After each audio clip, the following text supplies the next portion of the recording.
नमस्कार, मैं हूं समर्थ श्रीवास्तव और आप जुड़ चुके हैं यूपी तक के मॉर्निंग के सबसे पहले सेगमेंट यूपी तक सुर्खियां के साथ, जहां हम आपको रूबरू कराएंगे उन खबरों से जिनसे हो सकता है आपका सरोकार।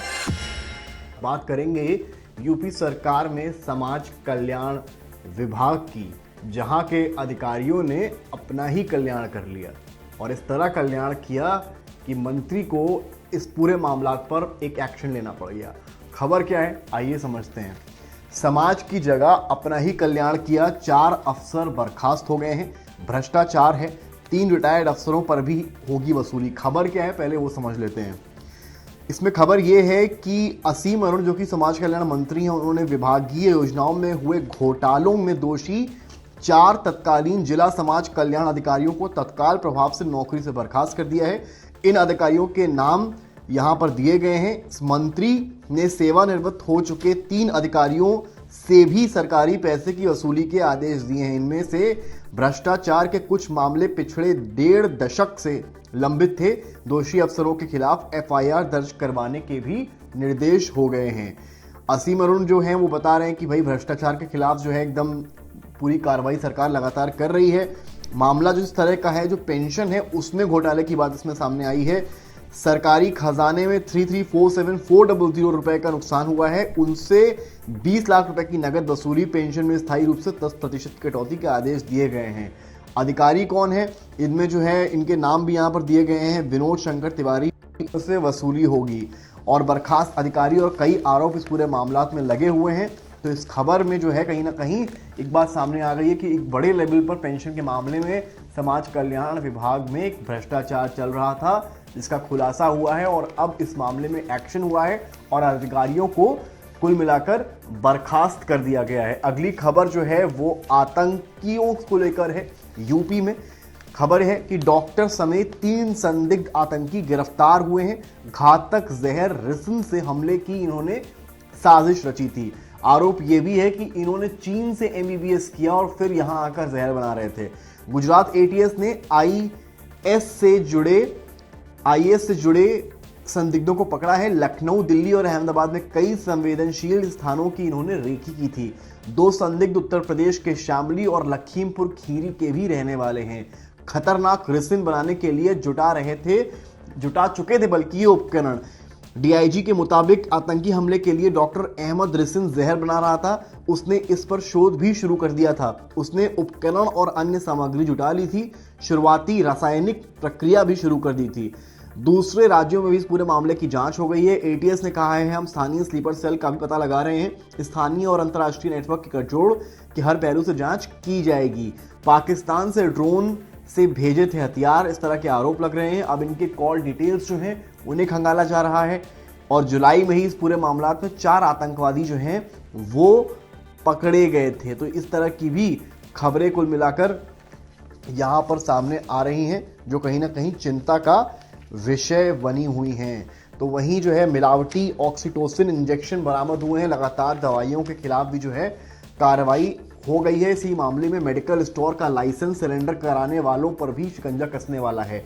नशे के सौदागरों पर नकेल के लिए एफएसडीए ने एक नई रणनीति बनाई है। दवा के थोक विक्रेताओं के नेटवर्क से इस पूरे कारोबार को चलते हुए देखकर ये एक्शन लेने की प्लानिंग की गई है।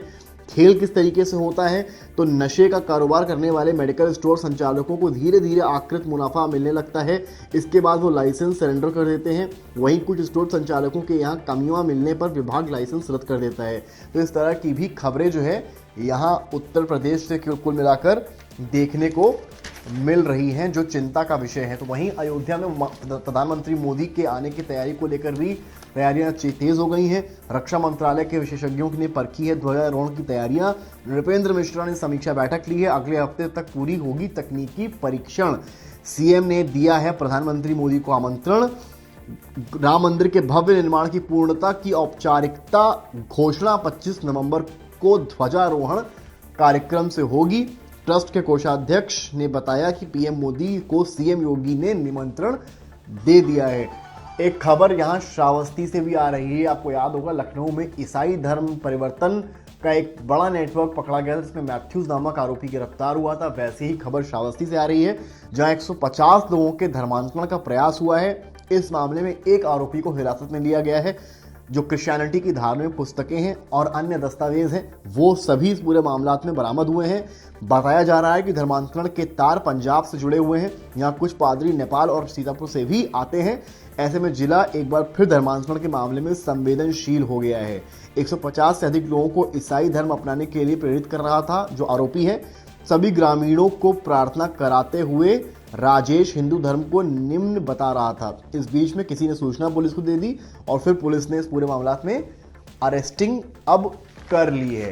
तो वहीं इसके अलावा खबर बिहार को लेकर चर्चा है और यूपी के जो तमाम नेता हैं उनकी भी साख दांव पर लगी है। फिर चाहे बात भाजपा के भाई योगी आदित्यनाथ जो टॉप ब्रांड है इस वक्त यहाँ पर, उन्होंने कैंपेनिंग बड़े लेवल पर की है। समाजवादी पार्टी से अखिलेश यादव उतरे हैं, मायावती ने भी एक आध रैलियां वहाँ की हैं। तो एक तरह से जो यूपी के टॉप 3 चेहरे राजनीतिक तौर पर हैं, अखिलेश, मायावती और योगी आदित्यनाथ, उनकी साख भी दांव पर लगी है।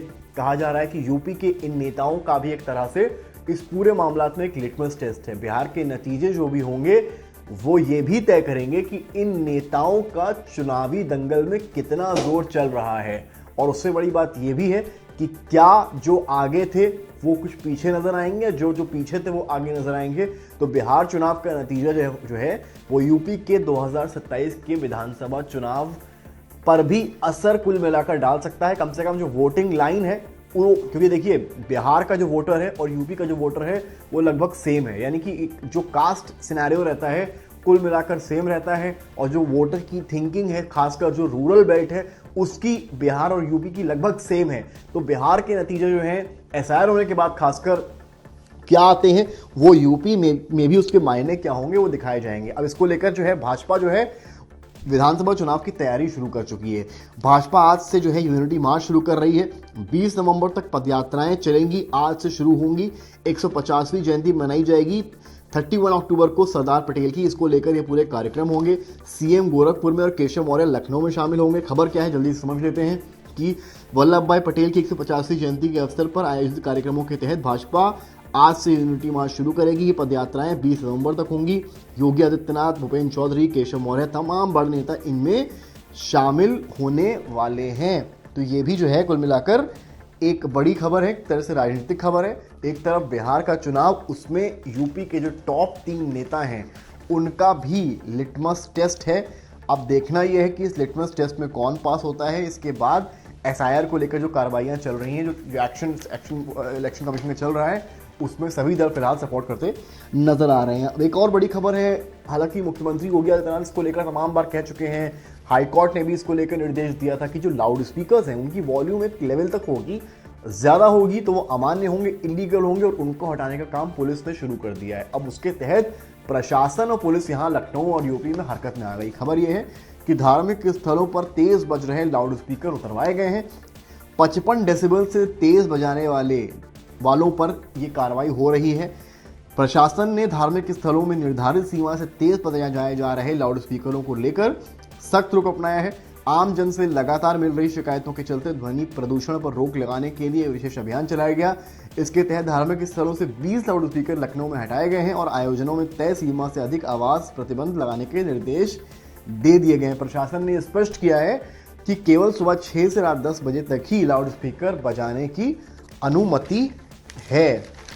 तो वहीं सोने चांदी के दाम गिरने से बाजार की रौनक एक बार फिर लौट आई है। 13,000 प्रति 10 ग्राम सोना और 41,000 रुपीज़ प्रति किलो चांदी सस्ती हुई है। लखनऊ में सराफा बाजार में सोना 1.22 लाख रुपए प्रति 10 ग्राम जो है वो बिक रहा है। तो कुल मिलाकर ये जो हैं आज की प्रमुख और बड़ी खबरें हैं। लेकिन नजरें तो देखिए बिहार पर चुनी है, यूपी से सटा राज्य है। अब कैंपेनिंग खत्म हो गई है, कल आखिरी दिन की पोलिंग है, फिर 14 को जो है बिहार के नतीजे आ जाएंगे।